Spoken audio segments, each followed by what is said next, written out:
wange Blessing ndiwe chanamire nyaya pamberi penyu. Nyaya ndeyekuti tezara vanoda machorwa awo mombe nhatu, mbudzi nhatu ne$1,500. Akutaura zvondi Victor achitaura kuna Blessing. Arudi rwacho rora aripo. Mukadzi wacho ari pere. Haya agare pakati penya.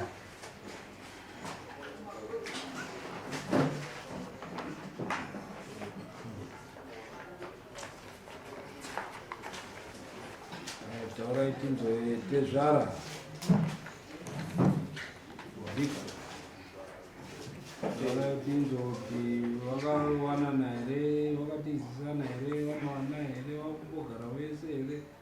Murongo yamungade kupa inosimbisa renyu makazogara here kana kuti hamuna kugara dare rekuti akuroora. Uchita kuti taura mibvunza ndakupai mutaurire dare. Chakaitwa kuti ini ndiri kumangana inyaya yekuti mukomana uyu akabva pamunhu hanzvadzi Akadi akaitisa munhu hanzvadzi yangu pama obva airamba Anonzani? Hanzvadzi yako anonzani? Panashe. obva aramba hanzvadzi yangu asi achiti yandamba pacho saka ini nyaya yandigoni kuita ndiri naye kuna mama wakunotibatsira. Right. Saka patoni mwana. Aiwa satani mwana ani pamunhu pablessing. Ndivami. Saka akati mwana ndiye Vane mwedzi mingati mwana munhu hamu. Ne 4 months. 4 months. Maidanana. Yo, Blessing.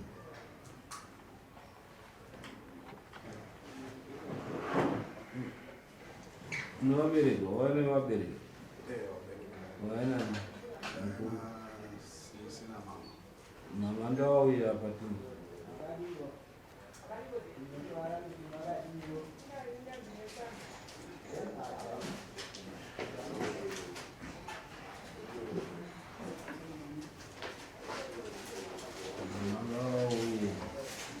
Nayo wakugara kure nemukadzi wayo asi amandu wakugara kure seke usingamborara mugubhezi rimwe chete.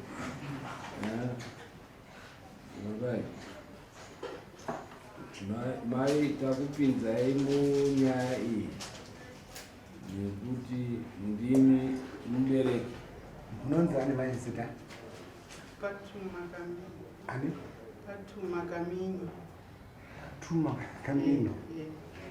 Right. Wanyura paipamu.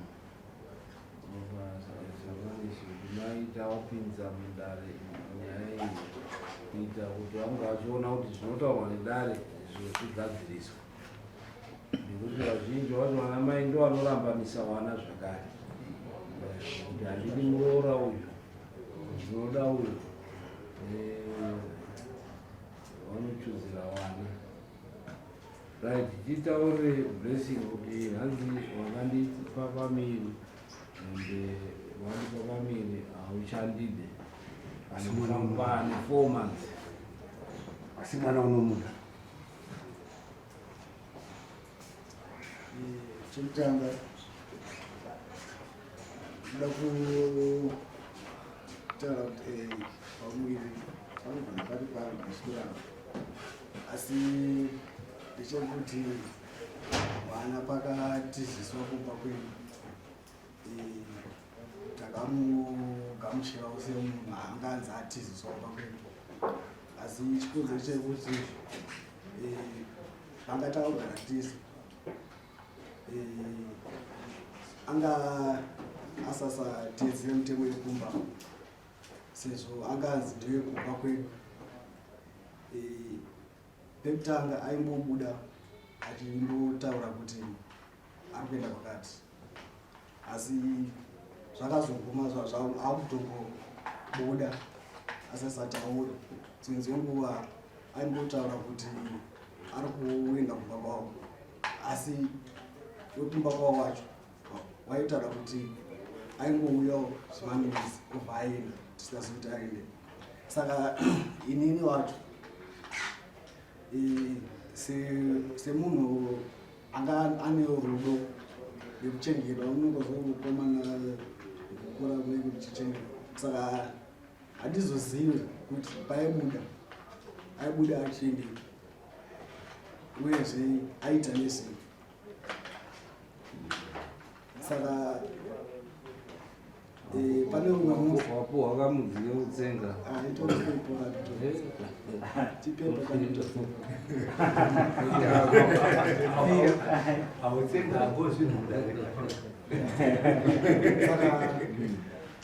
bisa kuti chimwe chichiri saka ngowapuwa zvingano saka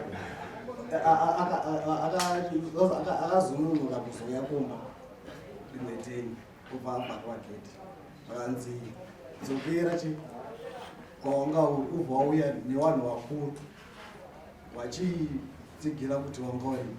Saka akabva aitwa seizvozvozvo akabva adzokera vaanga ari auya nevanhu vakuru vakataura zvakataura. Takazoona next day racho I think 2 days after vabereki vacho vachiuya kumba vachikumbira mwana wavo kuti achidzoka kumba kwavo kuti agare kumba kwavo. Handizivi kuti kumba kwavo kwacho ikoko waiumudza zvinhu zvekuti chii kumba kwavo. Saka inini semunhu ane rudo takangozogamuchira kuti wauya kunotora mwana wavo, asi rimwewo side ndenge ichititi. Saka iye mwana uyu kuti anzi azvavo toda kuzoziva kuti mwana wacho anenge azobudawo ndewani, kozi inini wacho handisiwo shuwa nezvacho zvenhumbu yake. iyo wadare dari kuti ndiri kupokana nenhumbu vanga ari kumba kwedu, tsoka dzake dzanga dzisina kutsarukana. Asi iwe unoziva here kuti munhu ane pamiri anovega anotomuka behavior inochinja. Umwe anoita behavior yerutsoka chaiwo, ngofapa kungotendereka. Umwe woita behavior yekutaurisa, umwe mai wako anoziva zvinoitika pane munhu ane pamiri. Apo usati wati paakazobva kumba kwavo achiuya kumba kwenyu akanzidzokera nani? Mati akanzidzokera kumba kwenyu undiona vanhu vakuru akamudano ndiani? Akanzidzokera kwanga ndimama ndowa. Right. Authority pandirokusi blessing ataura achiti inini ndakamugashira semunhu handizivi kuti ara kuti munhu akaita sei. Ndozvaataura kakuti hanzi handina shuwa inga rabudawo, hanzi handina shuwa kuti pamiri ndepangu here kana kuti chii. Chepiri akataura kuti paanga ari pamba pedu anga aine shai rekufamba asingagari pasi. Ndozvinhu zviviri tasamara izvi. Iwe titaure kuti chii zvirikutaurwa izvo unoti chiinazvo kuti hanzi nombu handina chokwadi. Wakanga une vamwe vakomana here kana kuti simudza izwi izvi handisingazivi mumwe mukomana than iye. Pandakasvika kumba pavo ndakatomborara panze musi wandasvika ndarara panze uchibva wazopinda makuseni. Dziri nyaya dzekuti ndaifamba mazwi 2 andegara kugara nevanhu avo maswera sei mamuka sei. Ndanga ndisina mumwe munhu wekutaura naye. saka dzimwe nguva zvaindipa shungu yekuti ndinonokudza mai wangu kuti pane zvinhu zviri kundinetsa. Dzimweni dzenguva futi ndaibuda ndaibuda ndirani, but musi wacho hanzi ndakabuda ndaienda kuna mai wangu.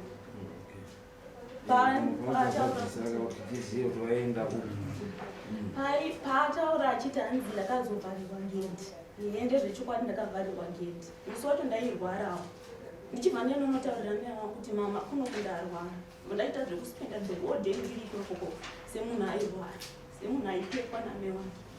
Ndozvinhu zvandakaita. Ndichibva ndazoenda ndichinzi enda kunotora vanhu vakuru, akauya navanhu vakuru vacho achibva wataurirana, wakataurirana. Musi wandazonzi wandatorwa namai wangu ndakaenda kukiriniki. Ndiri kukiriniki ikoko pane zvinhu zvandakaudzwa kunzi BP yako ikaramba yakakwira mwana wako anofa.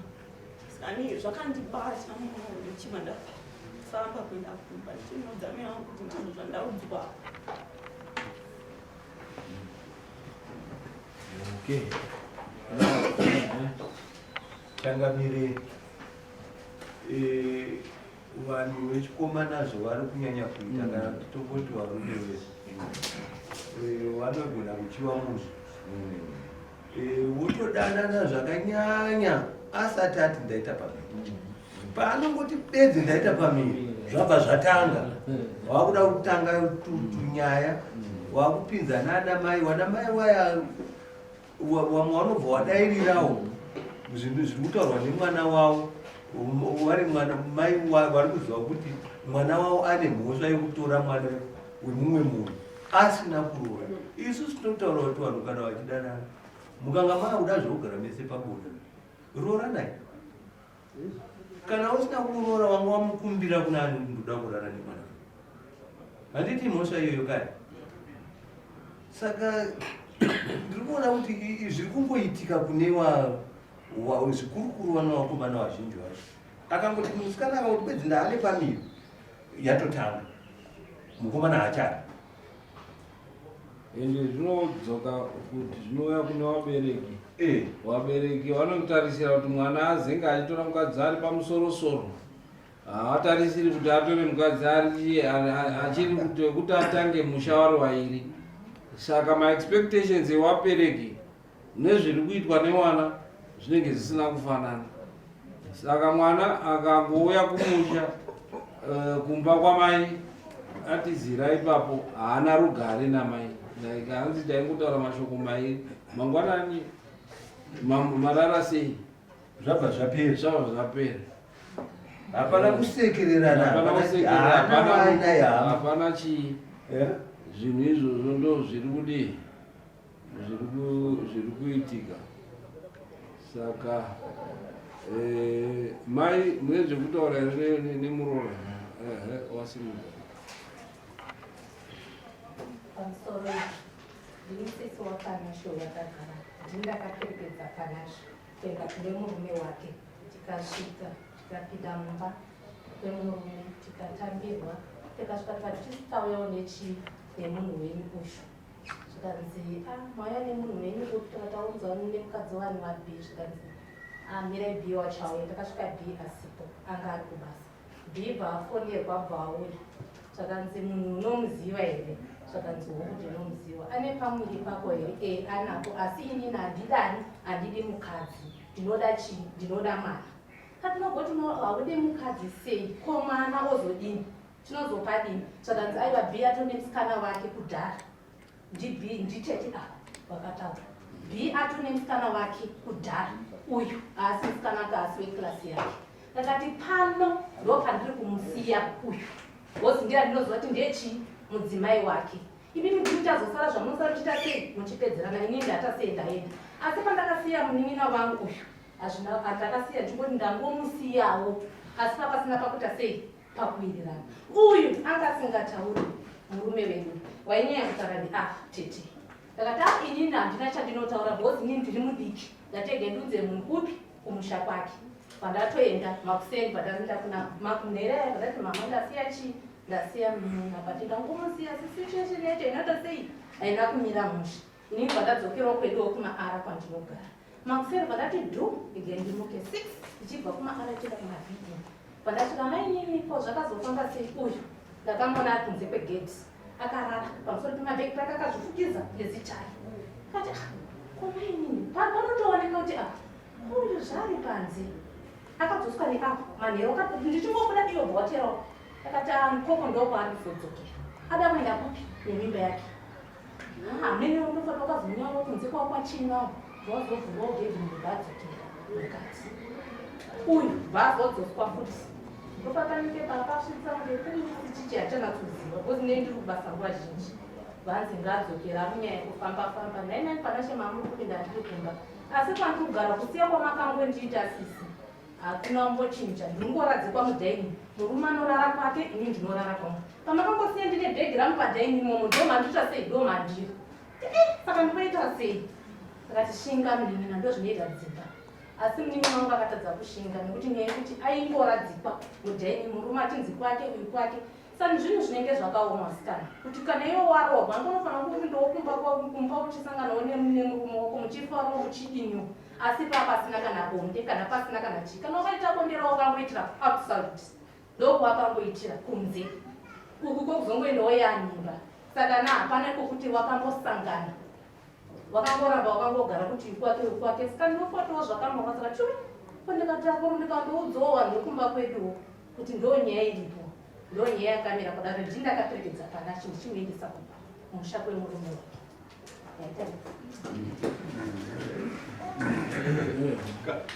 mambo nyaya iripo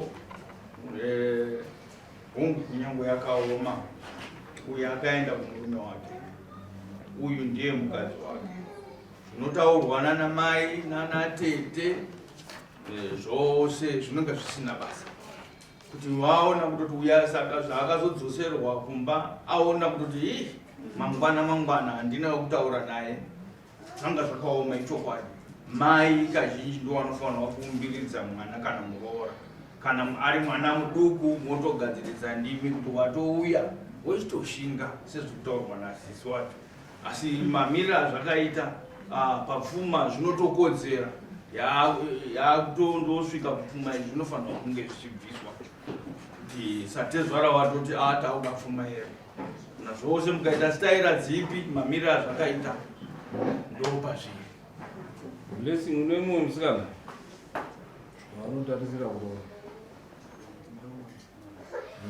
vangani upi wacho upi wacho nehwani upi upi ani anotsa uimbai ndo wanotarisira kuroora uyu panashe wakangoraro hako naye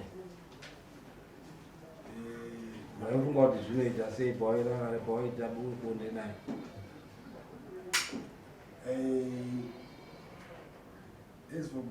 tairoita zvokufadzana ezvokuvana isikana asi ndisingazozivi kuti ndichazoshinga sei saka ranga riri hure rako here uine musikana wako chaivo nekuti ndo zvinoita vanhu vanongofadzana ka rinenge riri hure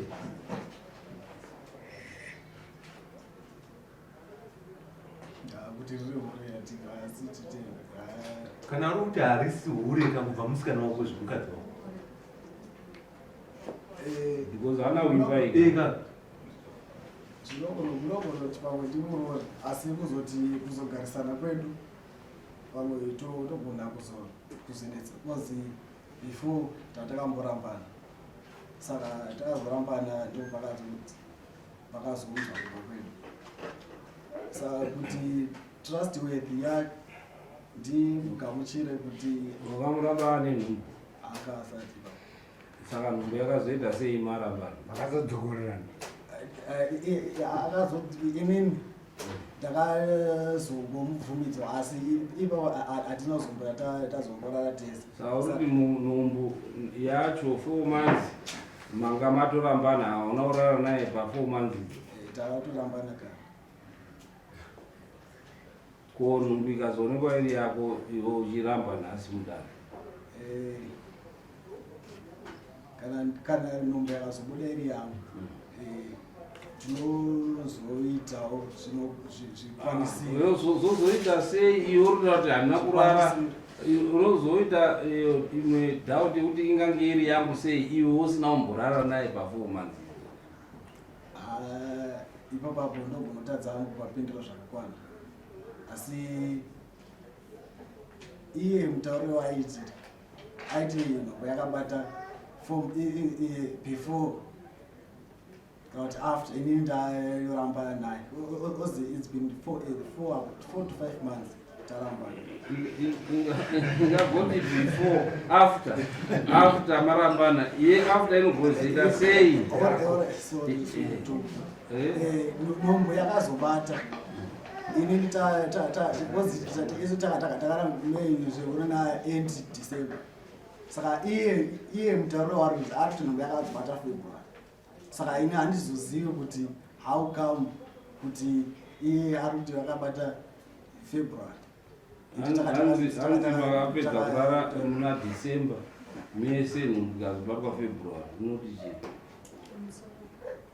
mukomana pandakamunzwa kuti ane nhumbu ndoko pakatanga macoincidence ese ekutanga kusada kutaura neni. Nange murodhi chaimo ndaiti ndikada kutaura naye anga asingadi kutaura neni.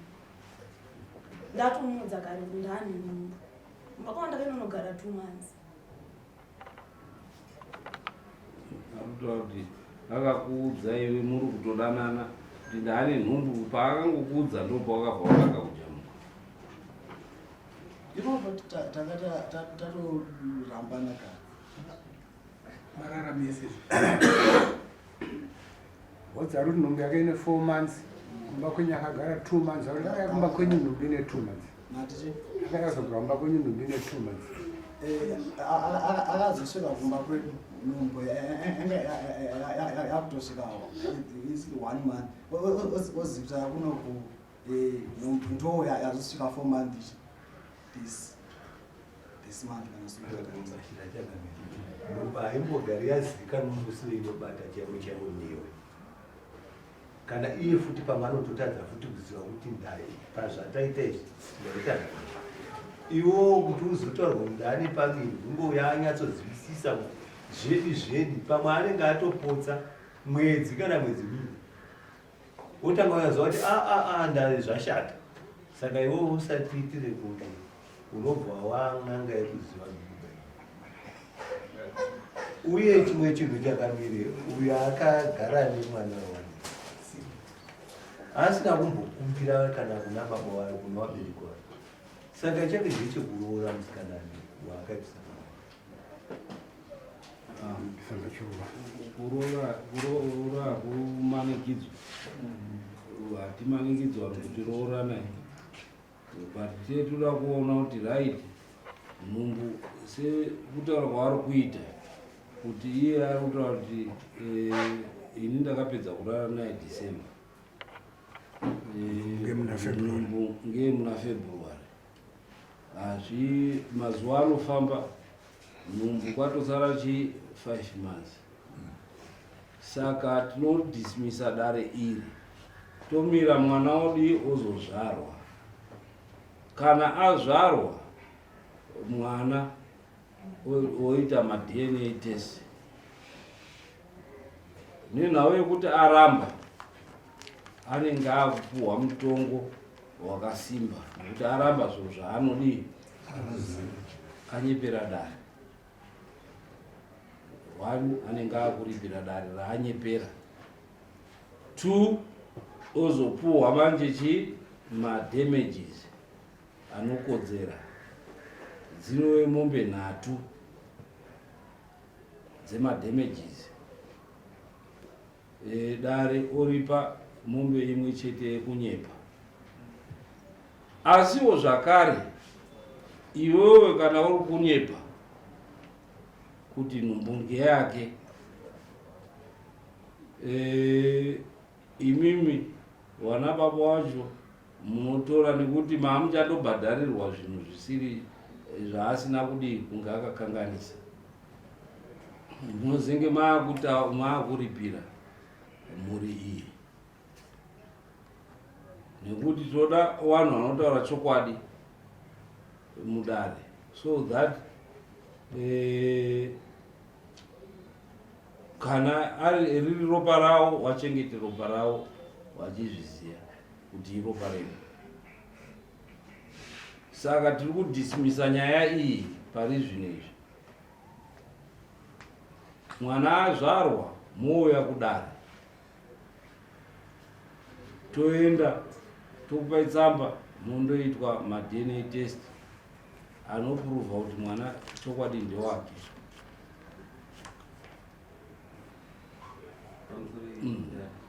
ndobvunza kuti panguva yacho yakutsvarwa izvi iye wacho anenge achimbochengetwa neni here kana kuti munochengeta mwana wenyu? kuchengeta mwana wenyu. Saka iye kurara kwaakaita naye achitesta kuti anobara here kana kuti anodini vakati hatizozivi, hatina basa. Iye aibvumirei kurara nemukomana asati aenda kunaye kuti andoroorwa?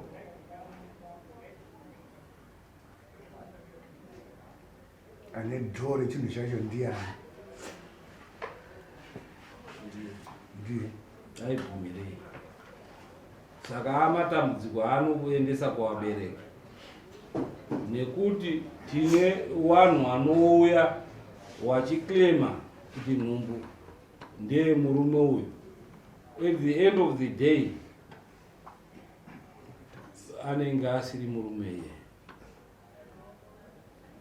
Saka dare takaona kuti nhau idzi dzevana, batai vana wenyu wasikana wadzidzisei, kuti nekuti mitemo iri kuchinja, kuti haikona kungondorara nemurume iwe usati waroorwa, nekuti ukandodaro unopa dambudziko kuvabereki.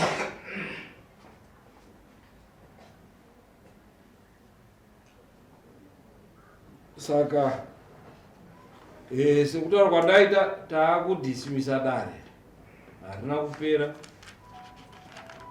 Oenda ondozvara, azvara anobvisa mari yema-DNA test. Mariyo mwana akabuda asiri wake zvakare, anomudzorera mariyo yema-DNA test. Imimi momuripira mombe nhatu dzamamuri kuda kudii kuripirwa nawo, munowaripira kuti takange tichida kunyangadza zita rei. Handi uruzvinzwa here Panasha? Saka dare raakudzoka kukubvunza kuti taakupinda muchikamu ichi, titaure zveshuwa kuti uyu ndiye here murume akakuitisana? Handiki. Saka yakadaro imimi ngaijeke kuti muri rai. Pamusoro asi munoziva here kuti kukura kwedu kwatinoita isusu titakasiyana siyana. Saka muti akurira mumuviri ndorobonga watunga 2002 simudzaizvita simudzaizvita 2002 2003 samudzi ramakoni 2001 handiti inisirwa wana chimagedhi 6-7 saka makomo haniko handisirwa wana handika namai wangu ndochengeta vana vavo futi kusvika palero rawanda ndochengeta kuti muzukuru futi. zvikita kuchinyatsonzwa zvisara changamiro vari kuti nyaya haina kupera, haitongeki bekana yakadai. Uye ari kutaura zvaari kutaura, inomirira mwana ndiyo n'anga huru. Mwana anoenda kuma-DNA test, mukatopiwa zvekuita kuti mwana kana ari wablessing anobvisa mombe zvatava pana pamombe nekudare achibvisa mombe kwamuri, achibvisa mombe nezvese zvamuri kuda. Asi kana asiri wake, imimi ofuri munomubvisira futi zvipi izvozvo. Right. Tumomira ndende pamberi. Muno mudare tine nyaya dzakadari dzauya 70% yevakadzi vari kunyema. Achichema pamberi apa achiti for example imwe zera rako aichema apa anga aitiswa nhumbu nasekuru hanzvadzi yamai wake ndiye anga yamuitisa mwana wehanzvadzi yamai wake ndiye anga yamuitisa nhumbu wagara mumusha wakati toita sei wakati ngaaende kuyi vana mai vaizviziva nababa vaisazviziva madna test azouya ndopa akazotaura chokwadi kuti no nhumbu ngeyasekuru. Saka hatidi kuti tipe burden kune vanhu panenge paine mangange nekuti uya anotaura kuti ndakapedza kurara naye muna December nhumbu ndeye muna February. Handiti patoita mangange ipapo uyo achiti aiwa inini ndakamutaurira nhumbu kuti azondiramba angonzwa kuti ndine nhumbu. Saka hatina kubvisa burden paari, burden iri paari, ndiye achatibvisa mari yekumadna test, ndiye achabhadhara mari yebhazi, ndiye achabhadhara chikafu chavanodii. Imimi mwana asunungukwa moya toita izvozvo. Pakaonekwa kuti ichokwadi ndiye mwana ndewake airamba kudaro, tati vanobva vazobvisa nepenalty yedare. Hai murozvinzwisa mai?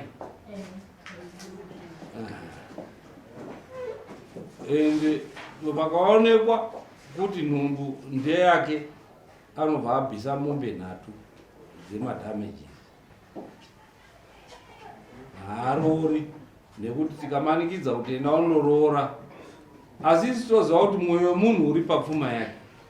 Wanza abvisa mombe 3 idzodzo muchatomuona kuti mukadzi wangu ndinomuda nekuti paenda mombe manje.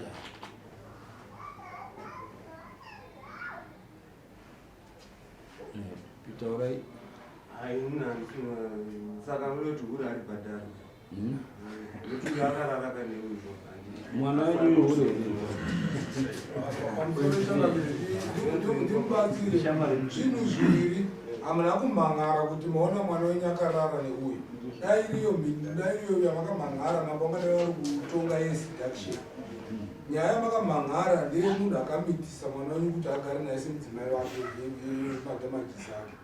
Saka iyoyo manje munhu kana atone nhumbu zvanotonga ndeyake here, muripo wacho wakatosiyana. Weseduction inenge kuri mombe imwe chete, wenhingirikini uyo dzamombe dzinotorwa namambo. Saka muri nyaya dzakasiyana dzauri kupinza. Nyaya iripo ndeyekuti pana unonzi nhumbu iyoyo ndeyake here. Kana nhumbu yosipo zvaakuna mambo kuti vanozoti aiwa zvasi wakati mengwarara nemwana wemunhu zvawakataura mudare kuti muna December, saka unofanira kubvisa chinyi nhumbu imwe chete. handiti mazwisisa. Kana mwana azonekwa kunzi haasi vanhu imimiwo muchimubvisirawo zviri kutaurwa unenge yakunzi deformation. Ende isusu toitira izvozvezvo wazhinji tadaro kuti vanochindobvunzisa mwana wavo wonzwa kuti wairara nevarume wangani. Wabvunzisisa wakawana chokwadi havazodzoki nemwana muzukuru wavo uya kuti aende kui nekuti vanenge vanyepera munhu. Saka toda kuti vanhu mazuva anaya, nekuti kare kwaizonzi right enda undokumura bhurugwa, undokumura bhurugwa ouya otorwa zvonzi ano wakadzi wekare wakanga waine tsika waine chokwadi. Asi wakadzi vana vemazuva anaya vatiri kubereka anondokukumurira bhurugwa akava akarowa pasina chi, asi akurara nemurume. Kana warowa tese mune bhurugwa Saka mazuva anaya hatichaiti izvozvo, taakuita tsika dzaapowo mazuva anaya. Saka toenda mouya after mwana azvarwa tokupai mwedzi 1 wekuti asimbe akwanise kuzofamba nemabhazi. Mouya tomudaidza blessing, tamudaidza iwo kana ukaona kuti zviri kurema zviri nani kuti utaure chokwadi kuti zveshuwa mwana ndewako. Mwana ndewako here blessing. inini handisi pashoma apa umunu saka totora nzira iyo nguva inofamba 5 months hadzisiri kure todzoka toita dare redu ngatisimukei tende